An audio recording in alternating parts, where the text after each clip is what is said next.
I'm little Alex Horne, and I would like to tell you the fascinating and at times harrowing story of Patatas, the cat. Carbon dating has proved that Patatas has been residing at the Taskmaster house since Series 2, meaning he was present long before other stalwarts like Linda, Ollie and the big Greg. But while they enjoy the freedom of the garden, Patatas often hides out in a shipping container, cold, fearful and alone. For Patatas' story is a troubling one, full of pain and woe. A little later I'll reveal the secret of why Patatas is called Patatas, but first, let's go back to the very beginning of his difficult life. Patatas was once just another stuffed, fluffy cat on a production line of other stuffed, fluffy cats. Nameless and without a home or a family to love him, he spent his early life trapped in a see-through bag in a dark box until the Taskmaster demanded I source him a pet. Not a real pet, he recoils at the pungent tang of live animals, but something that would provide him with companionship when I'm at the shops. I settled on Patatas and Greg was delighted for a while. Then he grew tired of him, as he does with all his material possessions, and as he will with me eventually. But I'd rather not think about that. Patatas may have been the first companion I sourced for Greg, but he wasn't the last. There was the fox that Noel Fielding ripped open to use as a kind of mule to transport some grade A flour. That's it. Yes! Yes! Yes! Stuart the camel, who was snipped, gutted, Sorry, Stuart. blended and spatchcocked by various contestants in Series 4. And there was the alluring animal that Munya Chihuahua violated with a loo brush. Ready? Push! Yeah! Stop the clock! Yet, while many of those pets perished in sometimes quite horrible ways, Patatas has managed to survive some pretty callous treatment. His debut task, which invited contestants to rescue him from a tree, set the unfortunate tone for most of his Taskmaster life. I'm going to make something very clear to you. My main concern when we set this challenge was the welfare of Patatas.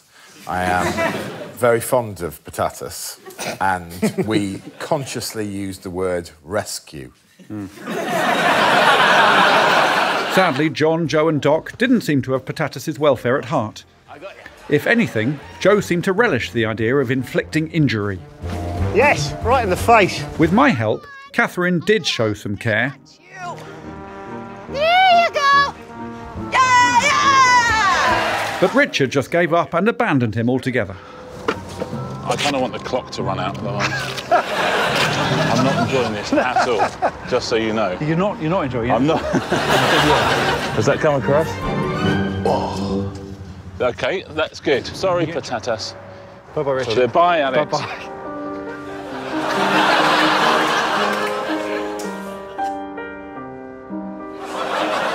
If Patatas hoped for better treatment with different contestants in a second rescue task, he was to be disappointed. First, he suffered some unnecessary verbal abuse. So I have to find... I see the cat there! God, I wouldn't be rescuing that cat if it was mine. It looks like a bad job at taxidermy. And then he once more felt the wrath of comics, more concerned about winning points than keeping Patatas safe. Okay.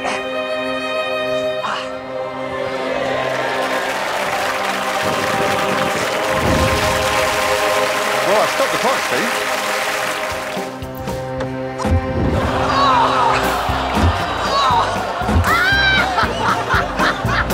When even the notoriously nice Nick Mohammed flung him onto a roof, Patatas must have started wondering what he'd done to make everyone hate him so much. Yes!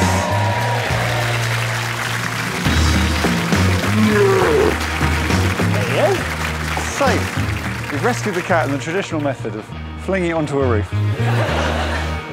Almost inconceivably, Patatas has experienced worse fates than the Hell Dome, such as the time Sally Phillips cast him in her acclaimed avant-garde short, Le Chat et Boing Boing.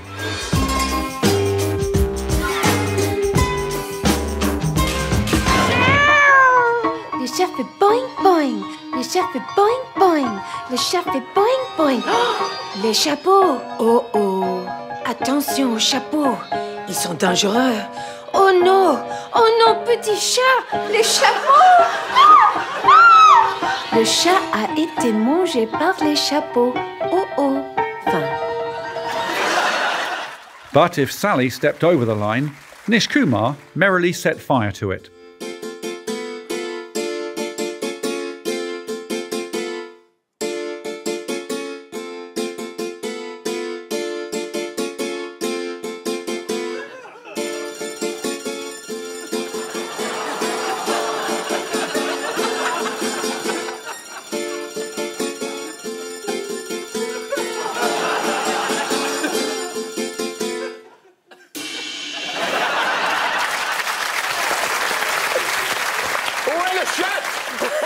Le chat est dans le niche. Oh, that is an absolutely savage piece of filmmaking. As well as physical assassinations, Patatas has also had his character assassinated. Twice he's been depicted as the malign pet of an evil villain. Once as part of Sue Perkins' googly-eyed gang. Doesn't do very much, and certainly no good in a chase. OK. What do you think of Sue's gang? One word. I nearly said it was a swear word. Do you think it's that bad? I think it's poor. And once in Joe, Catherine and Doc's potato-based stop-motion Bond epic, Spectator. Ah, Mr. Spud. You're a knob, mate. As always, you're in the right place at the right time, Mr. Spud. Huh? I know you don't require one of these martinis I have here. Yeah, if you like. Because you are already smashed! Oh, Lord. Never mind. Smashed! You might have expected cat-loving Fern Brady to have more empathy, but her play Meaning, co-starring Munya Chawawa, portrayed Patatas as gruff, angry, and a bit vengeful. I'm eating this, yeah, but... You're talking. Now you can hear me. Things are gonna change around here. No more making me dance for Instagram likes. No more pictures or Halloween costumes. No more forced cuddles. I'm done being your affection slave. We're going to do this in under 30 minutes, if anything. Easy. Fortunately, Patatas has had the odd, happier experience. Kerry Godleman and Jess Knappett built a cat flap for him in their house extension. Cat flap. Yeah. Cat for the cat flap. Bob Mortimer wondered if his tail might induce a sneeze. I feel sneezy. He had his belly comfortingly blown by Noel Fielding. Almost. Oh my God! What is it? What is it? He was found by Catherine Parkinson sporting a crown amongst some treasure. Oh wow! Quite cheap treasure. He was glimpsed being stuffed into Ivo Graham's waders by Frankie Boyle. Eagle-eyed viewers may even have spotted the less famous brother of Patatas, Huevos, in the other shopping trolley. And in Series 5, he had a prime spot near Greg's portrait, just there. Although arguably dozing in a hat was merely a grim foreshadowing of his eventual fate in Le Chat et Boing Boing. But those incidents are vanishingly rare. I'm a man of statistics, and when I added up Patatas' stats, or as I like to call them, his patatastics, the results were shocking. If it is indeed true that cats have 9 lives, Patatas is down to his last one. Patatas was given his name because when he first appeared in Series 2, we had a run of potato-themed tasks. The Spanish translation was a nod to our Dali motif. Those were more innocent, happier times, full of hope for little Patatas. Much of his time is now spent investigating rumours of a magical elixir that might restore some of his lives. But he knows his very existence is on a constant knife edge. Pity poor Patatas.